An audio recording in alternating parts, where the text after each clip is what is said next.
Hello, everyone. We're doing a little solo pod this week. So, this is BIC episode number 101. It's going to be a bit of a truncated episode, but I did come across something that I thought would be a little bit of fun. So, I'm going to mix a little bit of a mix and match. Now, probably for your best experience, if I'm being honest with you, you're probably going to want to check this one out on the YouTube channel. And if you checked out the audio feed earlier this week, I did include what I'm going to reference right now. I want to talk about a couple of things that were on the YouTube channel and also do some final last minute words. Since the end of Wednesday, that I'm recording this right now, basically marks the beginning of Expo week. So, from Thursday through Sunday, that's what we're going to be doing. We're going to be doing the Expo. I'll be heading over tomorrow in order to check out the VIP night and the rest of it. And I'm planning on making a couple of videos related to it, at least recapping some of the nights. But this is going to be the last thing that I record here in the home studio before I head over and make sure I take my stuff with me. Now, one quick thing I wanted to touch on, as I mentioned, we did have something on the channel. So on Monday, instead of recording the regular podcast episode, either live or pre-taped, I ended up having a conversation with Brian Gray, formerly of Leaf Trading Cards, and now kind of independently out there in the world, potentially doing some business down the road. He reached out and wanted to do a follow-up to his conversation with Bill Mastro. And obviously, I gave my take on it. I did a video on it where we had some fun with that. But then he wanted to talk about that and also kind of debate some elements of it. So we ended up talking for just shy of 2.5 hours. It was live, so some folks were able to check it out in the original play. I'll include a link in the description to that as well if you haven't for whatever reason. Now, when you check the runtime, you're going to see it actually says 4 hours. Now, don't get too intimidated by that, although that is kind of a regular Friday live stream kind of situation. It's actually two parts. So the first part was the conversation with Brian Gray, which covers, like I said, just shy of 2.5 hours. And the remainder of it is I invited the regular crew. They ended up coming. We didn't specifically plan it out that way, but they were listening. So I was able to send out the link, and then they joined us for the remainder of it, kind of talking about that, discussing some of the points that Brian had made. Now, if you want a bit of a Coles Nose version of it, it's a little bit lazy of you, but I'll give you a little bit. Basically, what it came down to, the key points of disagreement was Brian didn't like being, he felt like he was being portrayed as kind of a defender, which was my take on it. He gave his counterpoints to all that. And what's really kind of interesting was his version of how he interprets alteration versus not alteration, when something counts versus not. One of the ones that I thought was really interesting was how he, very much condemned and came down on the one side of the Gary Mosers, and then tried to kind of say that the Bill Mastro thing is not the same. And one of the key points to his entire argument really comes down to, and that we didn't really agree on this, it really came down to the point of whether it was quote unquote acceptable or whether it was something that was just accepted at the time, meaning the mid 80s, versus today, how we look at it. And he kind of took umbrage or kind of wanted to argue the other side of it from the perspective of, well, obviously we're looking at it through a different lens today, applying our current hobby morals, so to speak, on something in the mid 80s. But it's something that I really, even in the early 90s, I really don't feel like trimming was accepted. And really, the disclosure piece was the key piece. It wasn't what you did with the card, it was what you decided to actually do as far as what you disclose or didn't disclose, kind of the omission of that information to all the subsequent buyers. At this point, the T206 Honus Wagner, which was the big card that Master trimmed, has been known for so long, and books have been written about it literally. Many articles, and an American Greed episode at least touched on that as well. So at this point, it's a known quantity. So the current owner, who I think is the owner of the Arizona Diamondbacks, he knows what he has and he knows what the situation is with that card. It's become an infamous card in the hobby, so it has value regardless because of its infamy. So it's one of those things where it doesn't hurt the value, so to speak. But at the same time, that doesn't excuse the whole thing at the beginning. That was kind of the back and forth that we had with that. So we definitely enjoyable conversation. I'm glad that Brian was willing to do that, and I think it made it for interesting. So I'll leave it out to you folks to kind of listen to it and figure out where you fall on it. And there was plenty of takeaways from that because Brian threw a lot of stuff out there, so you guys can kind of take that in whatever pieces you want, and then be able to really think through how you feel about it, and then how you stand on it versus where Brian Gray stands on it. Now, with a little magic of editing here, we're going to transition over to the second video. So this is going to be the rest of the episode. Like I said, it's going to be a truncated episode compared to normal since it's just myself, and there were only a handful of things I wanted to touch on. But before I get to this one, and I'll include a link in the description of this video as well, because I think this will be a fun trip down memory lane perhaps for some of you. This is just a little bit before my time. I really started going into card shows basically kind of in the early to mid 90s. So it would probably be more like in the 92, 93 kind of time period for me. So this video is about the Greater Boston Sports Collectors Card Show in 1988. And this was actually a piece that was done by the author in this YouTube channel, or I want to say a TV station in Connecticut. So this was like a little piece that maybe would have appeared on the news or something like that. There would have been a little clip that they would have put together. It's about 8 or 9 minutes long, and I have it sped up just slightly so that we can get through it. But I want to actually comment on a couple of these things. I'll let it play a bit, and I'll let you guys check it out. And like I said, I'll include a link in the description so you can go watch it yourself and maybe get a little nostalgia. And check out and see if you can identify some of the cards on the showcases, because this is a really interesting time capsule. But there's one section when we get to it that I want to take a moment and really dissect a little bit more, because I think it's kind of a fun callback to something that happens all the time, a sentence and words that are uttered pretty much all the time in the hobby, even today. And I want to give a little context to that. Now, lastly, before I hit play, I'm going to mention again that I am going to go to the Toronto Fall Expo. That is over at the International Center in Mississauga. It's not actually in Toronto. It's a bit of a misnomer, but nonetheless, it is known as the Toronto Expo. But regardless, obviously, we'll be there. We'll do some videos and everything. And hopefully, fingers crossed, I'll try to have a live stream of some kind during the weekend. We'll just figure out how the scheduling on that works. If anything comes of that, then I will make a mention of it on the channel, either in a community post or some kind of a reference on my social medias or elsewhere. And the other thing as well, since this is a BIC podcast episode, even though it's just me, the silly card of the week, we did post it. It is posted on the community tab on the channel as we speak. I already did that before I even started recording this. So if you guys want to vote, feel free to go vote for it, the silly card of the week that you feel like. And we did mention it during that post show for the Brian Gray interview, and we went over the 3 cards, but they are already sitting on the community post. You can take a look at the pictures and decide for yourself which one is the silly card of the week. So we brought it back this week, and then we'll bring it back in subsequent weeks with a regular episode next week. Now, with all that said, here's the main event. Again, 1988 card show, the Greater Boston Sports Collectors Card Show. So you're going to get this is going to be a throwback here. Now, it's going to be interesting because when the reporter interviews some of these people, there's a couple of things that may ring similar to things that you may have heard in recent years. But let's let this play a little bit. The world of sports memorabilia. More and more people are discovering it every day. Baseball cards, basketball cards, football cards, and even hockey cards. So real quick pause here. I love the even hockey cards. Now, one thing I will make is a little bit of a point of order, and this is kind of interesting here, because obviously it is labeled 1988. The only thing, though, is obviously just looking at the cards there on the screen, those are 1990 and 91 cards. So it's, the timing on that may not match up exactly. Again, I'm just going off of the title there, but let's call it probably early 90s is probably more accurate. That's why when I watched it originally, I gave you the title because I wanted to let it play a little bit first, but I would say this is probably closer to the early 90s, maybe 1990, maybe 1991. That's probably a little bit more accurate, but nonetheless, the general reporting of it is kind of fun, and let's see how it goes. More and more people are discovering it every day. Uniforms worn by some very famous people like Ted Williams and Mickey Mantle, Carl Yastrzemski, Pete Rose and Al Kaline, and Cam Neely of the Boston Bruins. Sports memorabilia means money. Lots of money. Sorry, I wanted to pause real quick during the showcase. I just wanted to show something. So obviously you're doing the handoff of the money here. Let's see if I can actually show you. So this is kind of a fun thing. So when it comes to videos like this, when we do a little bit of a throwback, it's kind of fun looking at the showcase. Now, obviously, you can see some Upper Deck products. That's why I said, as soon as they showed that first clip in there, it's actually in the early 90s. But nonetheless, you can see some Upper Deck product there. I think these two were 1990 score Lindrosses. It's a little blurry, obviously, but I think you can make that out. And I want to say this is 1990, 91 OPG Premier Jeremy Roenick. I believe I remember that. And then you've got a Mario Lemieux rookie down there. So if you do end up watching it on your own, obviously without my commentary, I'll include a link in the description for you. See if you can identify some of the cards in the showcases. It's kind of a fun exercise if you were a collector in the 90s.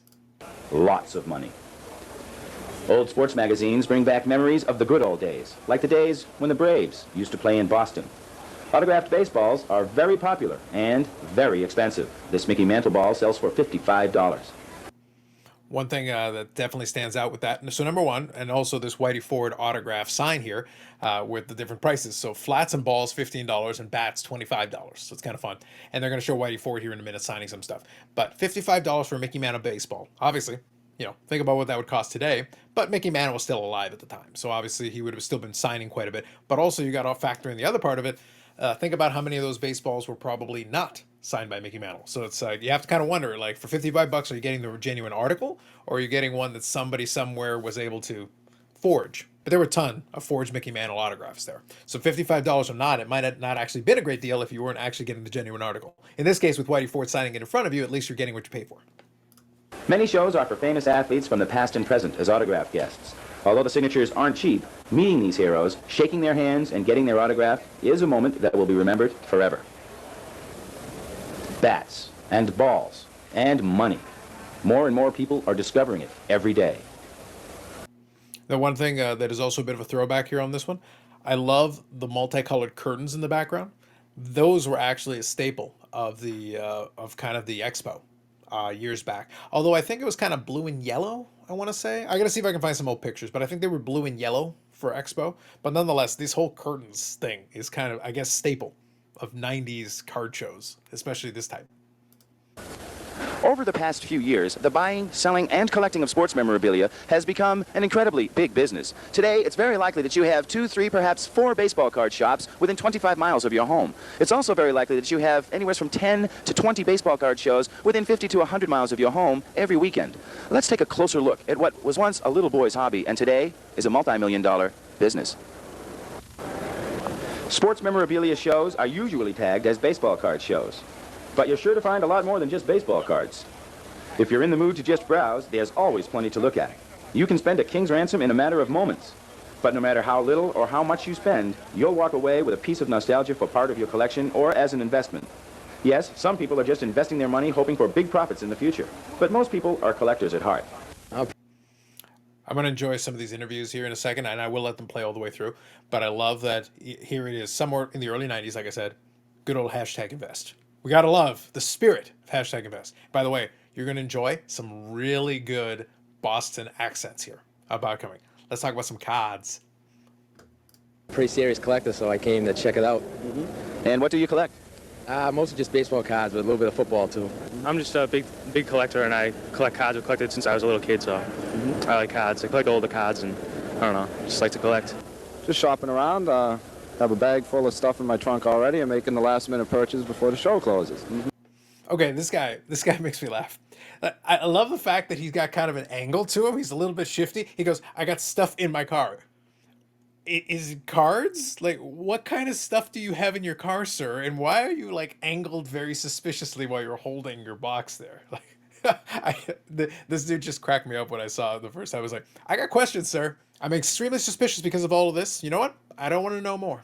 I don't want to know what kind of stuff you got in the trunk. We'll leave it be that way. One of my favorite. I've been looking around myself. I'm getting into like non-sports. I enjoy some of that, and I like to collect some of the hockey cards.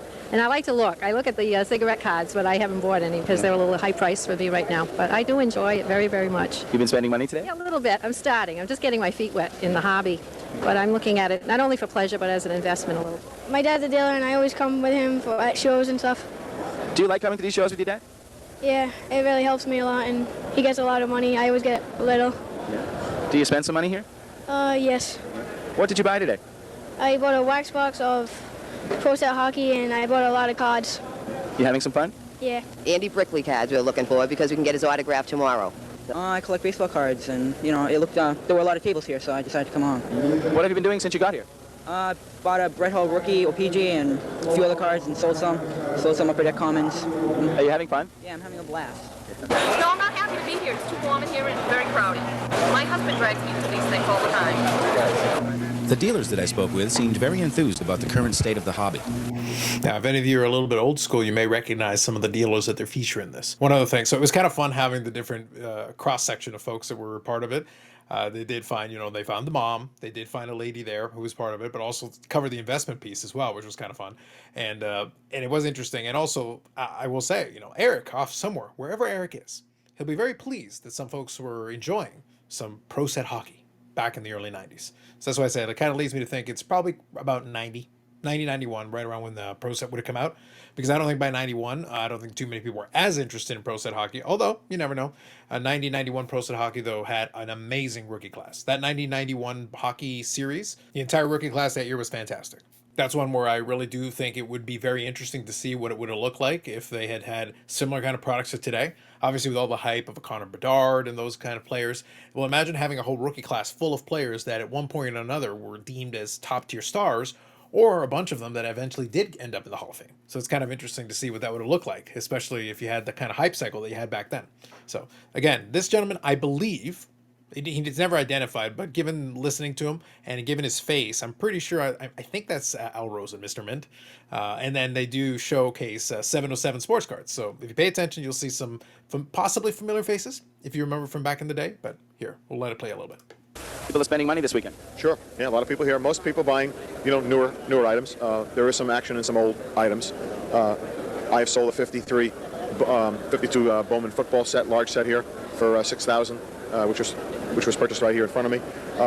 Or I bought it here and sold it here. I bought some new items, some new wax cases, new wax boxes, which I've sold to one of the president of the club here for his store. And I've got to meet people I haven't seen in a while. I had a lot of fun. You do an incredible amount of volume in your business? In the past 4 years, we've sold $21 million of the cards. Last year, $5.5 million. Levi, has it been a good weekend? It's been a very good weekend. And how many people do you think have come through the doors this weekend? It's hard to say, but there's been a steady crowd in front of the table all weekend. People spending money? A lot of money being spent, surprising for the economy for what's going on. What's that you're holding in your hand? 52 Topps Mickey Mantle card. Can we have a look at that in the camera? It's the one that everybody thinks is the rookie, but it isn't the rookie. His rookie's a 51 Bowman. But everybody calls it the rookie, but it's really just his first Topps card. And what is this card going to cost somebody if they want to buy it? $35. $35. $35,000. So you gotta love, number one, is a beautiful time capsule there. $35,000 in a gigantic screw-down lucite holder. That's the bonus. And also, I did enjoy the nonchalant way he's just kind of waving it around, like just off screen, on screen, off screen. And by the way, there's a couple of zoom things with the camera that are actually kind of hilarious. Especially when it gets to it. You'll see it in a minute here, but I just thought it was very funny. And again, a nice little time capsule there, $35,000 for the Mickey Mantle. I guess, again, right around somewhere 90, 91 probably.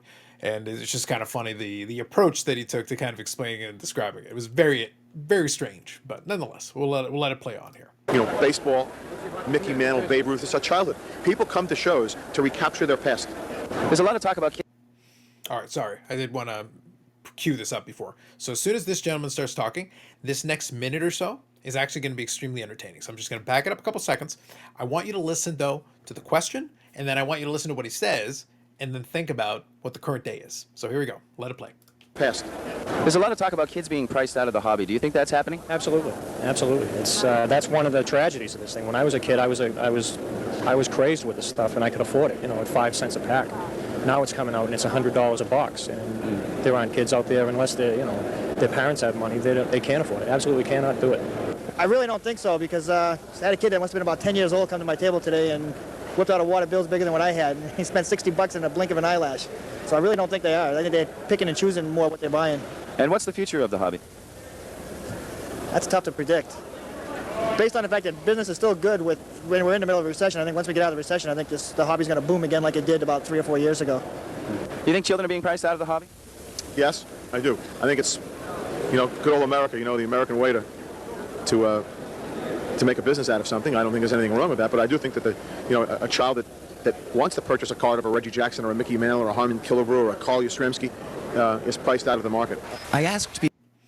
I think it was kind of very entertaining there, getting the sequence of those three. So obviously you have the one guy there who says, yeah, the kids have been priced out of the hobby. $100 boxes, outrageous, madness, insanity. But then you do have the guy in the middle who says, there's a kid there who put down more money, more money than I had. Again, does that sound familiar? Part of the reason I decided after the fact that I was going to kind of do a little walkthrough on this one. I didn't have to. I could have obviously just played that one clip. That one clip in itself, to me, is worth its weight in gold. Because I just enjoyed the fact that even at that time, they're sitting there talking about how kids have been priced out of the hobby. And the reason why I thought it was funny is it kind of goes back. Again, it's labeled 1988, but given the cues that we have with the cards on there, we can probably more accurately place it in the early 90s. But nonetheless, even if it was 1988, I can tell you for sure that that conversation wouldn't have been at a card show that I would have attended, but I can guarantee you I would have heard that conversation in 1994, 1998, 2008, 2018, and yesterday, tomorrow probably. And every single era, I can tell you that I've heard or been part of a conversation where someone brings up that the kids have been priced out of the hobby, which to a certain degree is fair and it's true, but it's just funny that even at this point, the kids have been priced out of the hobby. Well, pushing on 30, 40 years later, the kids have still been priced out of the hobby, and yet here they are, still a bunch of them. Nonetheless, just things adjust as time goes. It's just, that's why I think the title of this one is going to be The More Things Change, the More They Stay the Same. It stays the same. It's just, a new era, a new generation, basically has the same conversation. So this next segment here is them, again, in the same vein of talking about the financial side of it, challenging people to ask them, how long would it take you to spend $5,000? Now remember, you can get your Mickey Mantle there at 707 Sports Cards for $35,000. So obviously $5,000 is a lot of money here in the early 90s period. So how long will it take people to spend $5,000? Let's get some answers. People, if I gave them $5,000, could they spend it here, and how long would it take them? In a minute, not even a minute, 30 seconds. About 15 minutes. I'll tell you, there's some big price stuff up here. Like a Bobby or a rookie card, you're talking $3,500 right there, you know? Maybe. Could I spend $5,000 here? Yeah. Take me about 10 seconds. Yeah, give me a couple hours, I could probably spend it. Yeah, I could spend it and take me about 30 minutes. I could find a way. It'll probably take like a couple hours, probably. It wouldn't take me very long. I could spend it really easy. I could definitely spend it. It would probably take me the whole day. Not very long. I could spend it easy. If I gave you $5,000, could you find a way to spend it here today, and how long would it take you? Yes, I would have bought some cigarette cards. I would have bought probably non-sport collectibles. I would have bought a few rookie cards, probably Gretzky rookie, and perhaps I would have bought some like 30 Gaudy cards maybe, and some Bowman cards. Yes. So you could spend $5,000? Oh yeah, definitely. No how long would it take you? Probably, I would say maybe within an hour at least. Yeah, I could great. spend it, no problem. Yeah, it'd probably take like 5 minutes. Because I have a really lot of cards I want. A second. That's pretty quick. Definitely I could spend it. It'd probably take me about 45 minutes. 3 times I've been on Good Morning America. The last time I went on Good Morning America, Joan London asked me, or told me, you know, heads of state haven't been on Good Morning America 3 times. And I said, yeah, but I sell baseball cards, which is more interesting than heads of state. Sports memorabilia means different things to different people. But any way you look at it, it means fun, and it means money. I'm Barry Burnham, reporting. So there you go. Kind of a fun little time capsule going back, more than 30 years just to see kind of what it looked like and what they were trying to report on and who they were talking to and the general tenor of kind of a card show, again, going back more than 30 years. It is interesting to see, though, kind of what I talked about a little earlier, that the more things change, the more they do, in fact, stay the same, because a lot of the segments of the conversation, obviously, things have changed. Fashion has changed. I love the way that card show would look today. Obviously, would be very different than when it looked like back then. But a lot of the elements did stay the same. A lot of the way the dealers approach it stays very similar to it, even if the characters have changed over time. But that's kind of why I have a little bit of fun with it sometimes when we do the live streams and when we do the podcast episodes, is that I think people lose sight of the fact, if you have been around the hobby a long time, is that, yeah, people were thinking about the money even 35 years ago. It was part of the deal as well, because as prices escalated, you don't get to a $35,000 Mickey Mantle if you don't before that have a $10,000 Mickey Mantle, a $5,000 Mickey Mantle, and the price just escalates from there. I remember looking at the Beckett guide back in the early 90s, and the Mantle was an $8,000 card. And today, even a pretty beat up copy would cost you $10,000, $15,000, $20,000. So it's one of those things where $35,000 would not even necessarily be a high end card, not even close. The price escalates so quickly as you go up the grading scale. Heaven forbid if it's graded, then you go all the way up the grading scale as well. And if you get into the high end, you end up in the 7-figure category. Or potentially 8-figure, theoretically, if one of the 52 PSA 10s ever came into the marketplace. So what we did more than anything is we started adding zeros. Instead of the $100 box being the example of the kids being priced out of the hobby, well, now it's $1,000 boxes. The last, just on the hockey side of it, SP Authentic right now is about 400 US, 600 Canadian. So realistically, we're adding a zero, basically, from eras gone by. And that's really the biggest difference that's played into all of this. So anyway, I just thought it'd be kind of fun to do that as a little bit of a different version of a podcast episode. We'll be back to a more regular episode next week with kind of our regular segments, and we'll bring up something. And I'll do kind of a show recap as well as part of the episodes, where I'll talk about maybe some of the things that I observe at the latest show. So it's kind of fun. So we've gone to the past of a card show, and then starting tomorrow, I'm going to go into the present of a card show, and we'll see. We'll do a little compare and contrast and see where we wind up on it.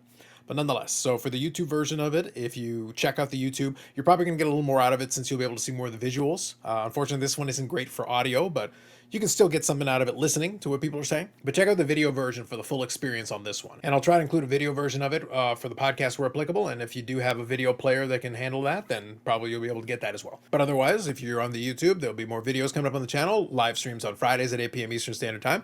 Although this week may be a little bit different depending on scheduling. But generally speaking, that holds out to be the case, where we have a little bit of fun and we're 5% less mature than the podcast. So this time around for a solo pod here, it's just Dr. Carlos, because I'm a doctor in the hobby, or so I tell myself. Thanks very much for checking out this episode. We will catch you in the next one.